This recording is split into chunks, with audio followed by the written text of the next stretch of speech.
mentioned LFG, and I do want to ask you about that because you've been able to provide your insight and help these young wrestlers that are aspiring to, be at the same level as you guys, as these legends, as yourself. And what was your experience like doing LFG, and how do you like it? It was so fun. It was so much fun. It was a lot. I think where I went wrong and where I will always go wrong is that I lead with my heart.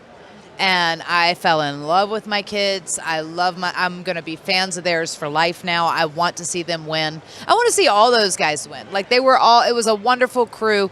I got even closer, I think, to Booker T. He made me laugh every single day, Bubba, Taker. I got to know Undertaker in a different light that I'd only seen him as the judge and the jury of the locker room, you know what I mean? And but to then get to know him and feel as an equal, like that was pretty special, with all these guys. They were all Hall of Famers. I was the only one that wasn't a Hall of Famer. And I was the first female coach, so there was a lot of just testing myself, even feeling like was I worthy to be here coaching with these guys. And here Booker and Bubba both have schools that they've produced a lot of talent that's on TV right now. I don't have a school. I've done a few seminars, the master class. I've done that, But yeah, it was so much fun. It was a lot of fun. I think to be the first ever and to have the success to know that it's gotten picked up for not just another season, but for 3 years. So 6 seasons, hopefully. Yeah, that's a big damn deal. So loved it, and you're welcome.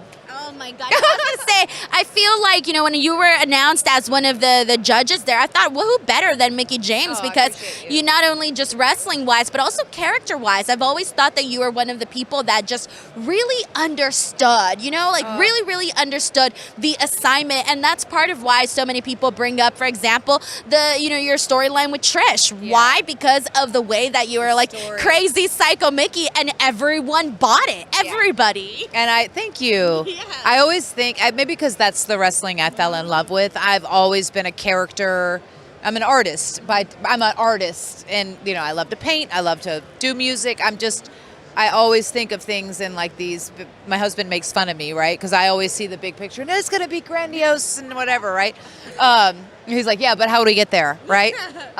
But character development is the most important thing, I think, to me. Wrestling is important.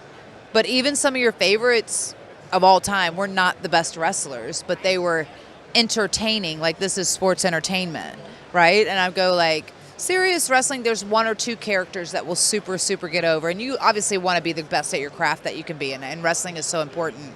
But you have to think, if you want to be a superstar, you have to be different and you have to be dynamic. And what is it about you that's not only going to set yourself apart from every single body? Different gear, all these things. I don't know why everybody wants to wear the same type of gear. It doesn't make you different, right? What is it that's going to make you different in the world, but also be relatable and connect to an audience that can either live vicariously through you because you're something that they wanted to be but couldn't be, or that have gone through similar hardships that resonates with them. They go man, that resonates. I feel that. That's that emotional connection. And I think that's the most powerful thing. People come to wrestling, they want to forget about day to day. They came to get emotionally connected to characters and to have fun and to go on a roller coaster ride with you. And that's what we're supposed to be here to do, is to put smiles on faces and entertain. Enter-damn-tain.